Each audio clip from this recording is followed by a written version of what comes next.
Muy bien. Bueno, acá nos encontramos para hablar de Michel Foucault. Foucault fue un psicólogo, filósofo, sociólogo bastante conocido. Digamos que podríamos pensar que fue el filósofo del poder. Habla todo el tiempo de las relaciones de poder. Foucault fue un personaje que también padeció mucho su propia subjetividad en el mundo y en el lugar en el que se encontraba. Fue muy juzgado por su sexualidad. Foucault era homosexual, de hecho murió en el 90 y pico, creo, si no recuerdo mal, en el 94. Dijeron que murió de una infección generalizada. Después se dijo que en realidad tenía SIDA. Fue muy crítico en relación a las relaciones de poder. Tuvo un pasaje por lo que se llama estructuralismo, por las ideas estructuralistas de la filosofía. Fue marxista, después abandonó, se fue del marxismo, militó en el maoísmo, diferentes posturas, pero también tuvo un brote en el cual fue internado en un neuropsiquiátrico, y ahí es donde tuvo el primer contacto con las enfermedades mentales, que hizo que se enamorara de la psicología, estudió psicología, se recibió de psicólogo, y la verdad es que su obra es muy grandiosa, muy fructífera, digamos, escribió muchísimo. Una de las cosas que escribió en el 76 fue, en realidad, este librito, lo primero que escribió fue La voluntad del saber. Después escribió años más tarde los otros 2 tomos sobre historia de la sexualidad, donde acá plantea una idea y una relación del sujeto en relación a la sexualidad como sujeto sujetado, un sujeto que no es libre de decidir, sino que está sujetado precisamente y pierde su autonomía, porque en realidad está determinado por condiciones de poder y condiciones sociales, igual que el saber, y él hace esta relación entre saber, poder y subjetividad, ¿no? Estas 3 cuestiones, ¿cómo están relacionadas? Plantea que el poder no está dado, como uno cree, en relaciones rígidas, de arriba hacia abajo, sino que el poder circula en la sociedad, y circula de manera tal que ni siquiera nos damos cuenta que estamos siendo sujetos por este poder. Plantea instituciones que él llama instituciones de secuestro, como lo son los hospitales, como son las cárceles, como son la iglesia, por ejemplo. Dice que estas instituciones, las fábricas, estas instituciones no solamente secuestran al hombre en su cuerpo, sino en su mente.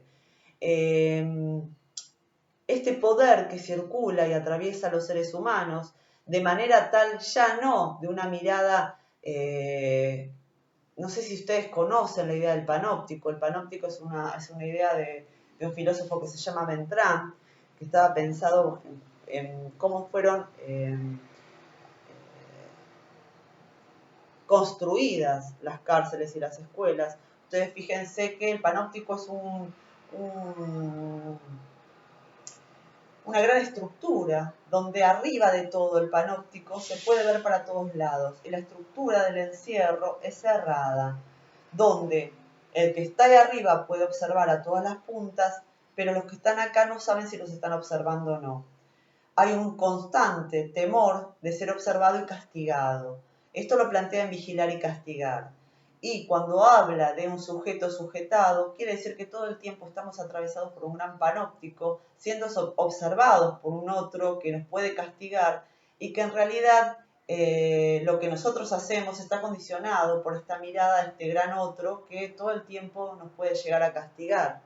Si ustedes se fijan y miran las estructuras de las fábricas o de las primeras escuelas, van a ver que están construidas con este sistema de panóptico. La dirección, por lo general, de las escuelas o las preceptorías siempre mirando todo el patio, viendo qué están haciendo en cada aula, si cada uno está adentro. Las fábricas también estuvieron construidas así. Si ustedes tienen posibilidad de ir a alguna cárcel algún día a ver cómo está construida, bueno, están encerradas y ahí están los panópticos donde miran para todos lados. Cuando uno entra a la cárcel, no sabe si lo están mirando. Supuestamente ahí arriba hay alguien que te está mirando, entonces cuando vos entrás a la institución carcelaria, no sabes si te están viendo, pero por las dudas tenés que comportarte porque ante cualquier hecho que esté por fuera de lo que esté permitido, bueno, en el caso de la cárcel te pueden disparar porque están con armas arriba, en el caso de las escuelas te pueden sancionar, bueno, en la época de Foucault también había amonestaciones y todo esto, ¿no? Ahora es como diferente la estructura, pero se sigue sosteniendo esta circulación del poder que se va estableciendo a través de los castigos físicos y de los castigos psicológicos. En este libro, Foucault hace todo un recuento de la historia de la sexualidad. Nosotros tomamos un par de capítulos del volumen 1, digamos, de la voluntad del saber, donde acá plantea algo que está planteado al revés de lo que veníamos viendo con Bauer. Lo que él pone en duda es esta hipótesis represiva. ¿Por qué la pone en duda? Porque en realidad él dice que al revés de lo que se piensa, a nosotros, desde que la sociedad capitalista necesitó de estas superestructuras, ¿se acuerdan que hablamos de Marx, desde Bauer? Necesitó de estas instituciones de poder. Estas mismas instituciones se encargaron de hacernos hablar sobre la sexualidad. Dice que todo el tiempo estamos hablando sobre la sexualidad. En este mismo afán de control es necesario que los sujetos hablen de la sexualidad. ¿De qué manera? Por ejemplo, la Iglesia, a través de un hábito que tiene que ver con el acto de confesión. Yo les leo acá un párrafo de lo que dice Foucault.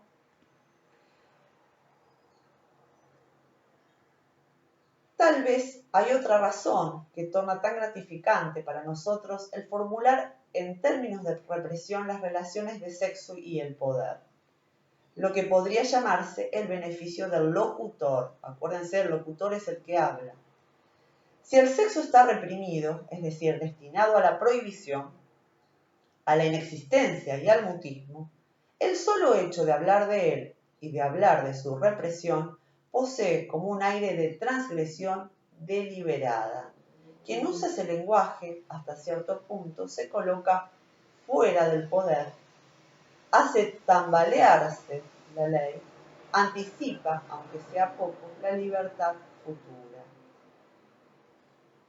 ¿Qué está diciendo acá Foucault? En realidad dice que cuando uno está hablando de que la sexualidad está reprimida, no hace más que hablar de la sexualidad.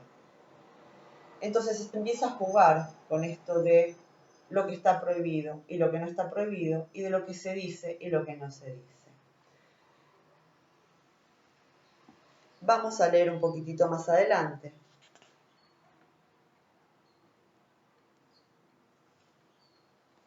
Pone en duda, dice, la hipótesis represiva. Habla de 3 formas de análisis y dice, a ver,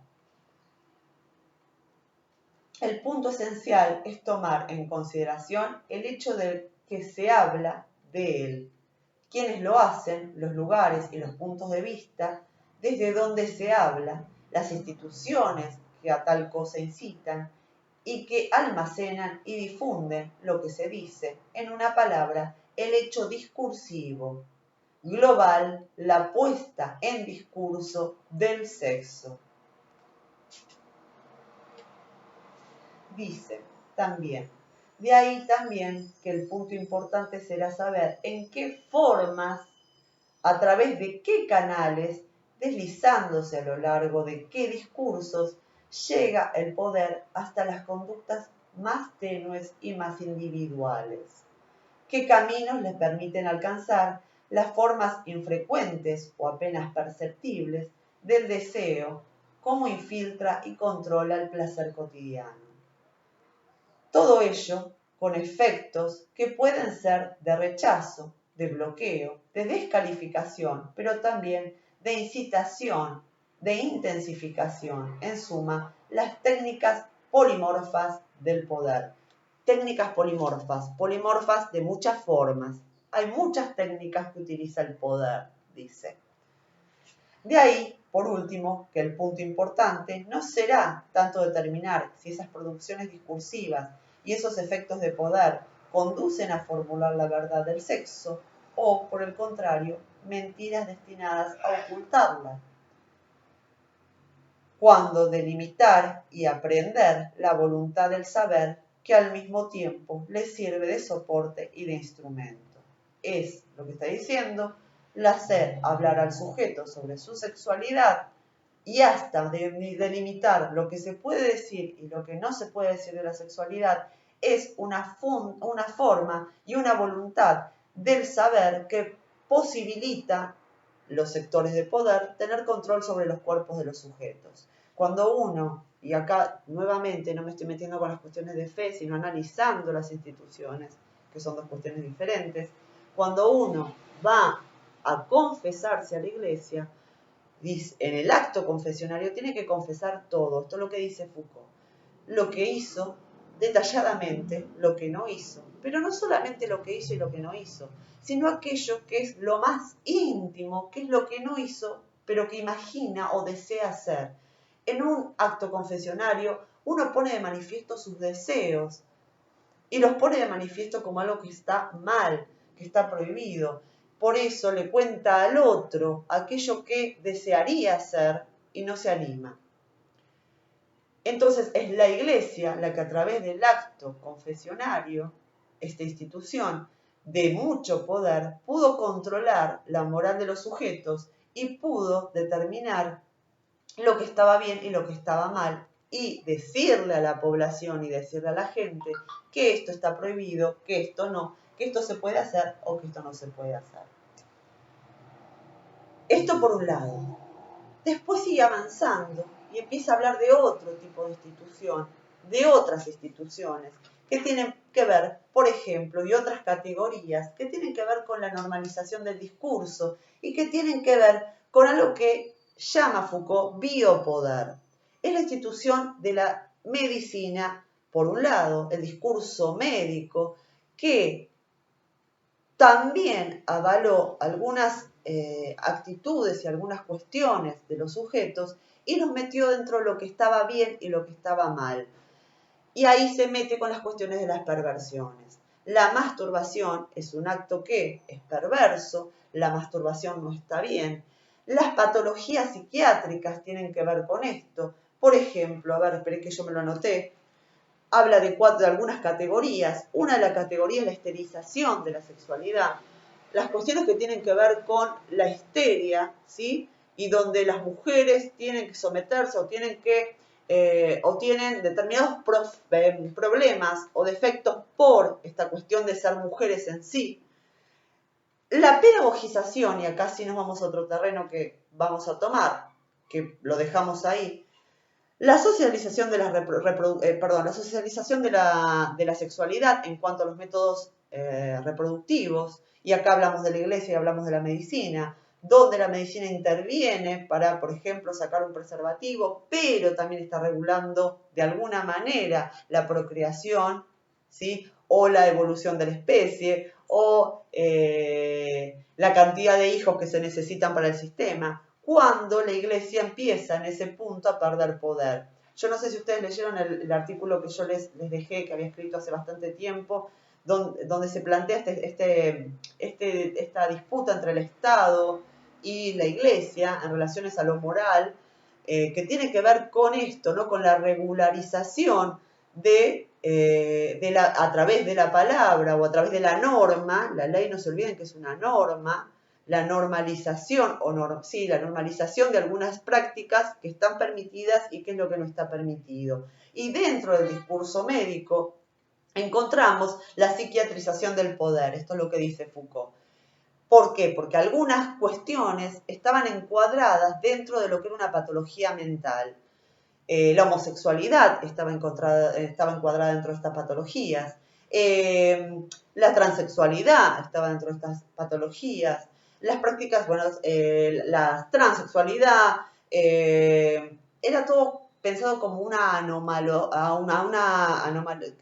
figura anómala, no me salía la palabra, y que en definitiva era el discurso médico el que estaba avalando este tipo de patologización. Con respecto a también lo que está diciendo en estos dos capítulos, también nombra el tema de la pedagogía. ¿Por qué? Porque dice que en las escuelas también se hace hablar sobre la sexualidad. No nos olvidemos que, yo no sé si alguno de ustedes tiene más o menos mi edad, cuando yo iba a la escuela, por ejemplo, lo que nos hacían hacer era a lo que es guardar distancia.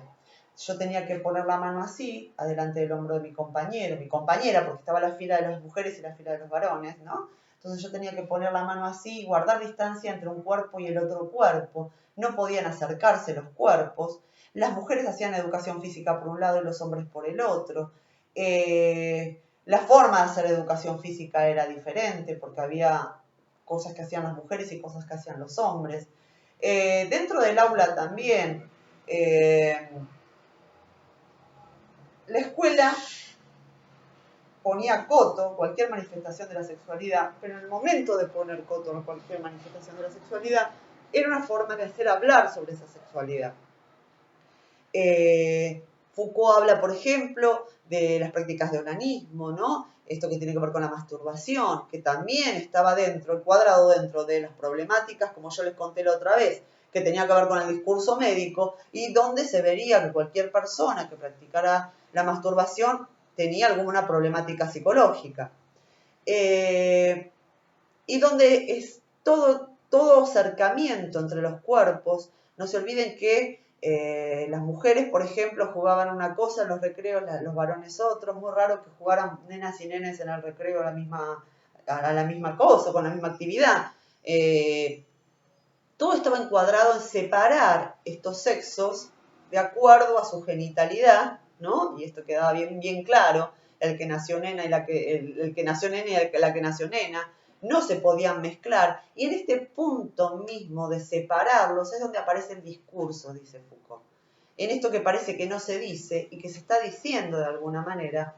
Yo recuerdo, por ejemplo, no sé si alguna se acuerda, digo alguna o alguno, cuando venían los de Siempre Libre, allá hace mucho tiempo en la primaria, ¿no? Nos metían a las nenas adentro de una... Bueno, por lo general en la dirección, era el lugar donde se podía entrar, entrábamos todo el grado, las chicas, los varones quedaban afuera. Y venían los de las toallitas de Siempre Libre, que era para vendernos las toallitas, por supuesto, y donde nos pasaban un videíto muy lindo donde una chica empezaba a menstruar y estaba contenta porque soy mujer y las bellezas de ser mujer y por suerte tenemos una toallita femenina que hace que todo sea maravilloso. Claro, era para mujeres, los varones no entraban a esa clase de... Entonces nosotros como que nos sentíamos, wow, nosotras sabemos algo que ustedes no. Y los varones todos tratando de mirar por la mirilla, a ver qué corno era lo que se... Las maestras rechándolos, váyanse, esto no es para ustedes, ¿no? Fíjense cómo de qué manera el cuerpo y el discurso y la genitalidad y la sexualidad estaba todo atravesado por un discurso de misterio, de esto que no se podía hablar, pero que se decía. Porque al decirle a un chico, vos no podés estar en este curso o en esta presentación de las toallitas femeninas, te estoy diciendo que están hablando de sexualidad, de lo oculto, de lo prohibido.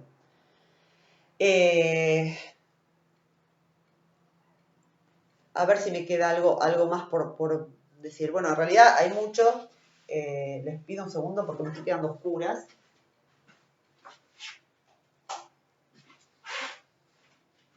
Volví. Se me había apagado la luz, se está nublando. Bueno, esto es lo que tiene que ver con lo casero, digamos. Mate, cocina, y estoy explicándoles, me estaba quedando oscuras. Porque quería leerles otros párrafos de Foucault y no veía nada. Entonces, para ver si se puede aclarar un poco más esto que está diciendo Foucault. A ver, cuando uno lee por primera vez este tipo de textos, por ahí le genera muchas dificultades, no se entiende, no se comprende. Pero si uno va tratando de ver, hilar por dónde quiere ir este señor, por qué es lo que está planteando, en realidad lo que está planteando es una disputa de poder, ¿sí? y cómo el poder circula, esto que yo les decía, no es un poder estático, sino que es un poder que circula. No es tan alocado ni es tan difícil entrar en el texto de Foucault. Por ejemplo, a ver,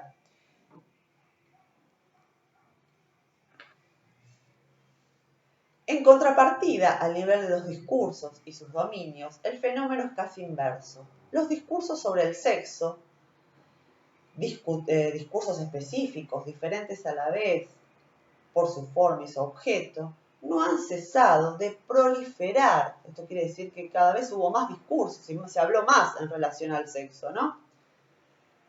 Una fermentación discursiva que se aceleró desde el siglo XVIII. Dice que a partir del siglo XVIII cada vez se habla más sobre la sexualidad. No pienso tanto en la multiplicación probable de discursos ilícitos, estas cosas que se dice por lo bajo. Discursos de infracción que, con crudeza, nombran el sexo de manera de insulto o irrisión, ¿no? Estas cosas que, a ver, no es pensar que, bueno, desde a partir del siglo XVIII uno dice más palabrotas o insulta al otro y aparece la sexualidad por ahí. No está diciendo esto. Lo esencial es la multiplicación de discursos sobre el sexo en el campo del ejercicio del poder, dice Foucault. Incitación institucional a hablar del sexo y cada vez más obstinación de las instancias de poder del poder en oír hablar del sexo y en hacerlo hablar acerca de modos de articulación explícita y el detalle infinitamente acumulado. La evolución de la pastoral católica y del sacramento de penitencias después del Concilio de Trento, poco a poco se vela la desnudez de las preguntas que formulaban los manuales de confesión de la Edad Media y buen número de las que aún tenían curso en el siglo XVII. Se evita entrar en esos pormenores que algunos, como Sánchez, por estar nombrando dos autores, creyeron mucho tiempo indispensables para que la confesión fuera completa. Posición respectiva de los amantes, actitudes, gestos, caricias. Fíjate todo lo que hacían decir, ¿eh? Esto es lo que estaban en los manuales que tenían que decir, manuales confesionarios. O sea, la gente tenía que confesarse y hablar sobre estas cosas. Vuelvo a leerlo.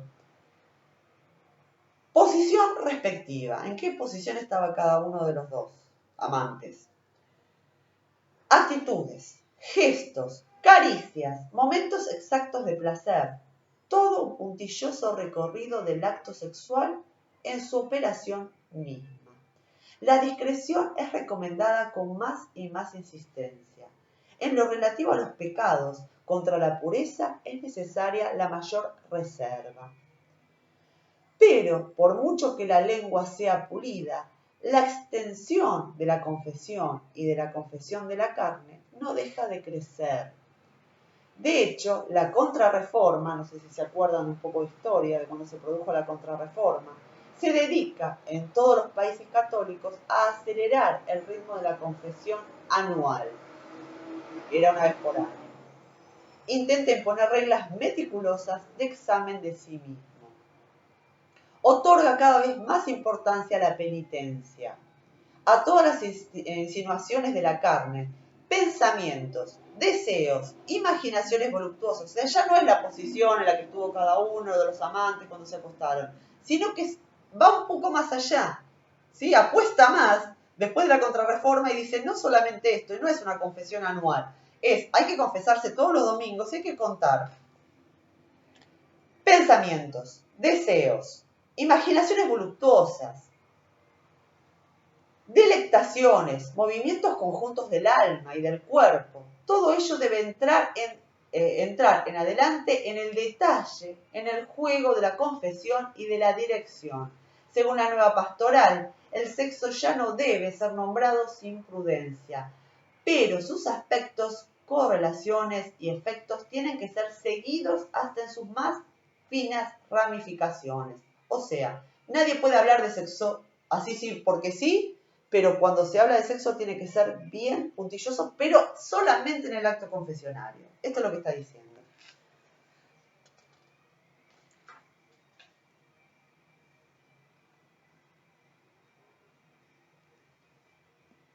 dice, es quizás entonces cuando se impone por primera vez en la forma de una coacción general, o sea, están obligados, ¿sí? Esto no es si quiero o no quiero.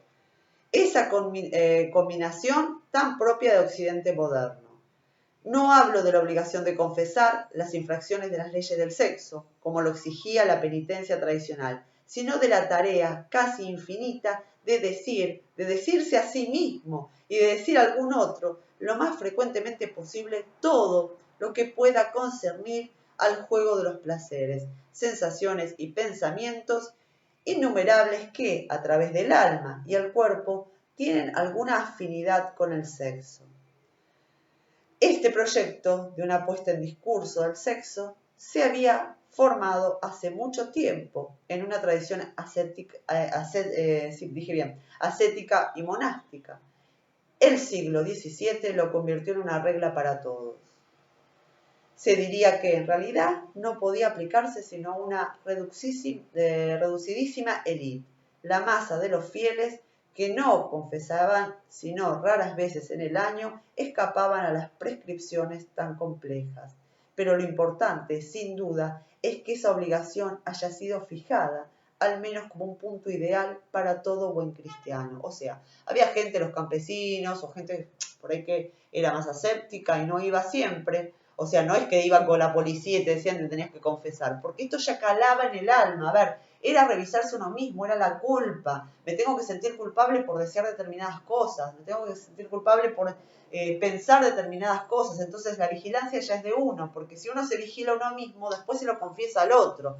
A ver, ya no es solamente ir a decírselo al otro y contarle en qué posición lo hice, en qué posición no lo hice, sino que vigilarse a uno mismo y ponérselo, uy, Dios mío, mirá lo que pensé, decía la mujer de mi prójimo, o al hombre de mi prójima.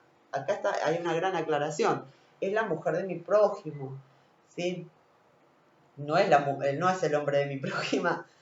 Acuérdense que esta cuestión bien caracterizada en relación a los derechos del hombre y de la mujer, que después vamos a hablar, porque en uno de los comentarios que leí en los foros, creo que fue como una crítica, que me gusta, está bueno que lo hagan la crítica, pero hicieron un pasito más adelante porque parece que yo solamente hubiera hablado o estuviera apuntando al lugar de la mujer en relación a esta sociedad capitalista y al hombre como si lo hubiera degradado, puesto en una situación poco gracioso, de poca gracia o como marginal, ¿no? El hombre como aquel que es lo que hace, el que hace todo mal. No, estaba hablando de una construcción de una sociedad donde bien quedaron delimitados los roles.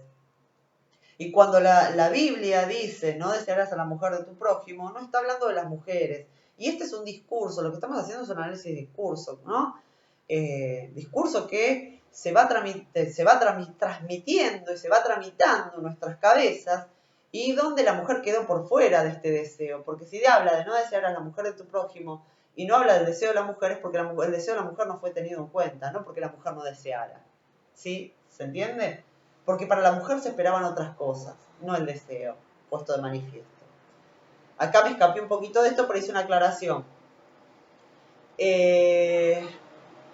Bueno, seguimos un poco más con Foucault.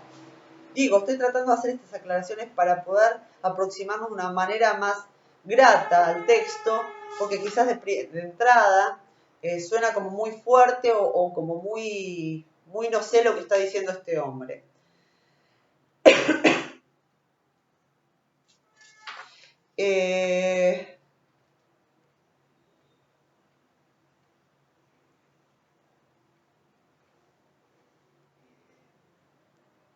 Bueno, la verdad es que a mi gusto es grandioso todo lo que dice acá, pero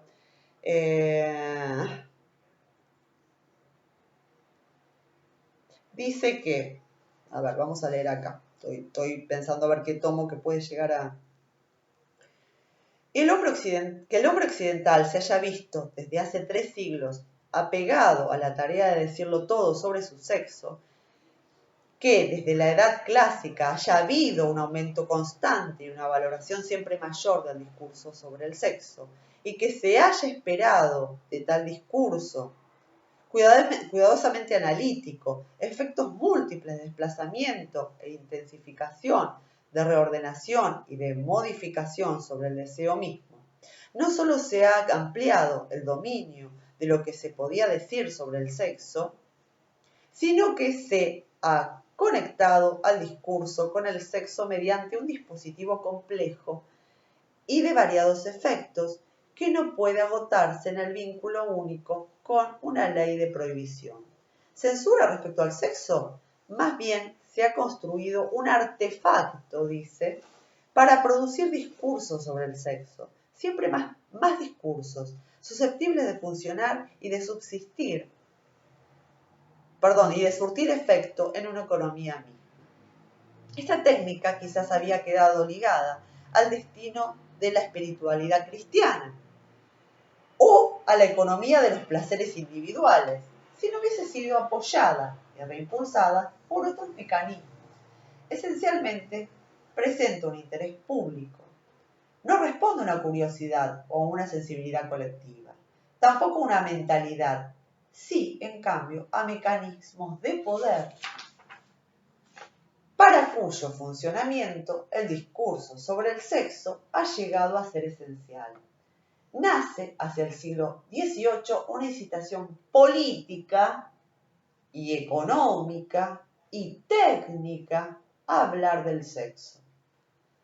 Y no tanto en forma de una teoría general de la sexualidad, sino en forma de análisis, contabilidad, clasificación y especialización en forma de investigaciones cuantitativas o causales. Tener en cuenta el sexo, pronunciar sobre el discurso no únicamente de moral, sino de racionalidad. Acá hace entrar la otra pata, que es el discurso de la investigación científica, el discurso médico. Cerca de un siglo después, la medicina, de la cual se había podido esperar que estuviese menos sorprendida ante lo que debía formular, también tartamudeaba en el momento de expresarse. Lo esencial no está en todos estos escrúpulos, en el moralismo que ponen de manifiesto, en la hipocresía que en ellos se puede sospechar, sino en la reconocida necesidad de que hay que superarlos.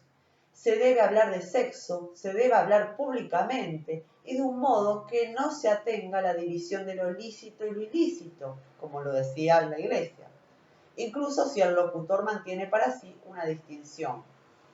Se debe hablar como de algo que no se tiene simplemente que condenar o tolerar, sino que dirigir, que insertar en sistemas de utilidad, regular para el mayor bien de todos, hacer funcionar según un óptimo.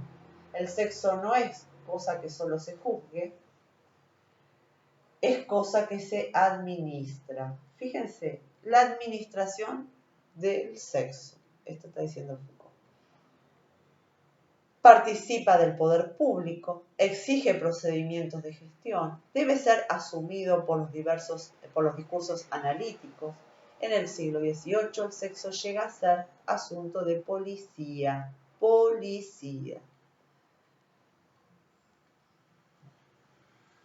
Policía del sexo, es decir, no el rigor de una prohibición, sino la necesidad de reglamentar el sexo mediante discursos útiles y públicos. Veamos algunos ejemplos. En el siglo XVIII, una de las grandes novedades de las técnicas del poder fue la aparición como problema económico y político de la población riqueza, la población mano de obra o capacidad de trabajo, la población en equilibrio entre su propio crecimiento y los recursos de los que dispone.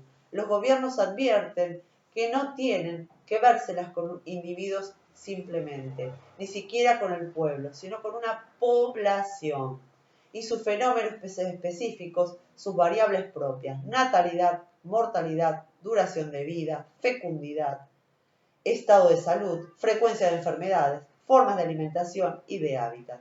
Todas esas variables se hallan en la encrucijada de los movimientos propios de la vida y de los efectos particulares de las instituciones. ¿Qué quiere decir esto que está diciendo? A ver, dice el Estado cuando se conforman los Estados nacionales. Está todo bien, pero nos tenemos que a ver, hasta ahora la iglesia venía con un discurso que nos servía, la moral de los cristianos, pero ahora que somos estados nacionales, ahora esto es una cuestión política y necesitamos a alguien que lo regule. Y acá empieza esta cuestión entre el Estado y la iglesia. Necesitamos normas, necesitamos a alguien que nos ayude con el discurso a sostener la natalidad, la mortalidad, que se empiezan a estudiar desde una cuestión cuantitativa y cualitativa, ¿no? De la alimentación, todo esto que tiene que ver con la ciencia y con las estadísticas que empiezan a manejarse, bueno, de qué se muere la población, hay cantidad de comida para todos, ¿cómo regulamos esto? Y esto tiene que ver con esta familia tipo, esto de regular la natalidad, la mortalidad. Acuérdense que los estados nacionales, cuando se conforman, le sacan el poder, por ejemplo, la iglesia del registro civil. Era la iglesia la que se encargaba de anotar la natalidad y la mortalidad de los individuos, y ahora es el Estado el que se encarga del registro civil, casamientos, natalidad, mortalidad, ¿sí? Todo esto pasa por una regulación del Estado que antes pertenecía a la iglesia, ¿sí? Lo mismo que con la educación, lo mismo que con la regulación de la sexualidad. Entonces, fíjense cómo estos sistemas se van interactuando, fíjense cómo, por un lado, como sector de poder, el discurso de la iglesia, el discurso médico que viene a sostener estas estructuras que vienen, superestructuras, que vienen a sostener la estructura del sistema, ¿no? El discurso médico, el discurso de la escuela, el discurso de la iglesia, que vienen a conformar y a decirnos cómo es y cómo se debe vivir nuestra sexualidad, qué es lo que está bien y lo que está mal, qué es lo que está permitido y lo que no. Aparece la norma como dispositivo del poder.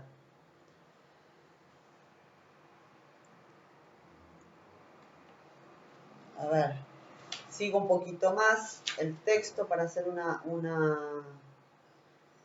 Acá dice, a ver, se podría citar otros muchos ámbitos en que entraron en actividad a partir del siglo XVIII o del siglo XIX para suscitar los discursos sobre el sexo. En primer lugar, la medicina, por la medición de las enfermedades de los nervios, luego la psiquiatría, cuando se puso a indagar en el exceso, luego en el onanismo, acuérdense, ¿no? Lo que significa el onanismo, la masturbación, luego en la insatisfacción, luego los fraudes de la procreación, la etiología de las enfermedades mentales, el origen, la raíz, pero sobre todo cuando se anexó como dominio propio el conjunto de las perversiones sexuales, también de la justicia penal, que durante mucho tiempo había tenido que encarar la sexualidad, sobre todo en forma de crímenes enormes y contra natura, y que a mediados del siglo XIX se abrió la jurisdicción menuda de los pequeños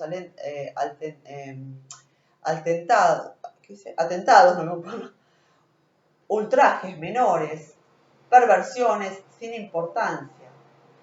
Acá hago una aclaración. Él escribe un texto sobre la locura y donde él hace todo un análisis histórico de cómo fueron tratados los enfermos mentales. Primero que eran tirados por montañas. Hace todo un libro muy interesante sobre la historia de la locura y donde llega al punto de cuando se abren los primeros hospitales en Francia, hospitales psiquiátricos, donde el loco pasa de ser un criminal para ser considerado un perverso, donde tiene que estar internado, ¿sí? En otra de las instituciones de secuestro, que son los hospitales, primero en hospitales generales, luego se abren los primeros hospitales psiquiátricos. En estos hospitales psiquiátricos ella es considerado no un criminal, sino un perverso.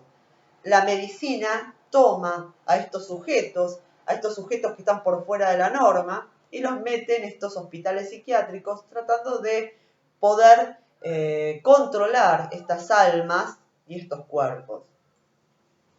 Por eso habla del cambio de jurisdicción, ¿no? Donde se deja de verlo como criminal y comienza a vérselo como un enfermo perverso, dentro de las perversiones, como peligrosos. Entonces, dice, espera que me perdí. Por último, todos estos controles sociales que se desarrollaron a fines del siglo pasado y que filtraban la sexualidad de las parejas, de los padres, de los niños, de los adolescentes peligrosos y en peligro, emprendiendo la tarea de proteger, separar y prevenir, señalando peligros por todas partes, llamando la atención, exigiendo diagnósticos, amontonando informes, organizando terapéuticas, irradiaron discursos alrededor del sexo, intensificando la conciencia de un peligro incesante que, a su vez, reactivaba la iniciación a hablar de él.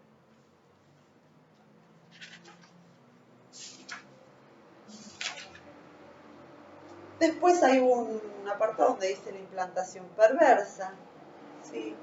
Y que aquí dice, a través de tantos discursos, se multiplicaron las condenas judiciales por pequeñas perversiones, se anexó la irregularidad sexual a la enfermedad mental, se definió una norma del desarrollo de la sexualidad desde la infancia hasta la vejez y se caracterizó con cuidados todos los posibles desvíos. Se organizaron controles pedagógicos y curas médicas. Los moralistas, pero también y sobre todo los médicos, reunieron alrededor de las menores fantasías todo el enfático vocabulario de la abominación. ¿No constituyen otros tantos medios puestos en acción para reabsorber en provecho de una sexualidad genitalmente centrada tantos placeres sin fruto? Toda esa atención charlatana con la que hacemos ruido en torno a la sexualidad desde hace 2 o 3 siglos no está dirigida a una preocupación elemental: asegurar la población, reproducir las fuerzas de trabajo, mantener las formas de las relaciones sociales. ¿Se entiende lo que estoy diciendo? En síntesis, montar una sexualidad económicamente útil y políticamente conservadora. Acá está diciendo, esto que se montó no está en realidad para sostener el poder de determinados sectores y determinadas políticas y determinados grupos de personas. Acuérdense de su recorrido por el marxismo, ¿sí? Acuérdense que está hablando de estos sectores de poder, acuérdense de que está hablando de un sistema capitalista también.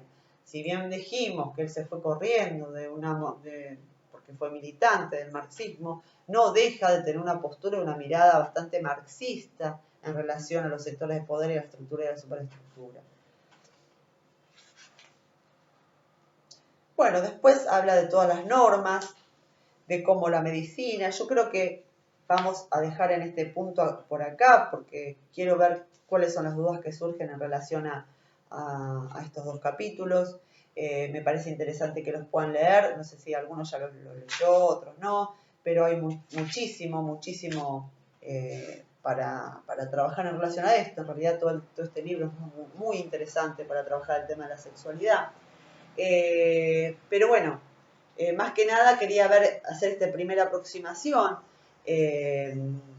y que no quede como idea de que yo estoy hablando solamente de la cuestión de una mujer que es sometida, que es verdad, históricamente sometida en un lugar de, sobre todo hablando de este sistema capitalista, porque bueno, vimos que hay diferentes, y me mandaron también que hay diferentes culturas y diferentes relaciones de poder, pero estamos hablando sobre todo de este sistema capitalista en el cual nosotros vivimos, donde la sexualidad está atravesada por estos discursos. Entonces, fíjense, ¿no? Vimos a Bauer, ahora vemos a Foucault, cómo la mirada, si bien es similar, hay puntos donde uno habla o dice lo contrario a lo que dice otro. Me olvidé de decir que hace también una crítica a lo que tiene que ver con el psicoanálisis, precisamente a Freud, porque dice que, hasta en esta crítica que hace a Freud, Freud habla de la represión subjetiva, el sujeto que reprime su propia sexualidad, pero sin embargo dice en el consultorio, vivía pagar la consulta, lo que hace el sujeto no es otra cosa que, o lo que hace el analista no es otra cosa con el sujeto que hacerlo hablar de su sexualidad. Esta también es una crítica que le hace en este libro Foucault a Freud, ¿no? Que lo toma al principio, que yo lo pasé de largo. Todo esto lo vamos a seguir hablando y lo vamos a seguir viendo, pero bueno, básicamente quería ver si algo de este texto de Foucault se fue entendiendo. Ya es un video bastante largo, les pido disculpas. Bueno, nos vemos en la próxima clase y espero sus críticas y sus comentarios para seguir trabajando. Les mando un beso. Cuídense mucho.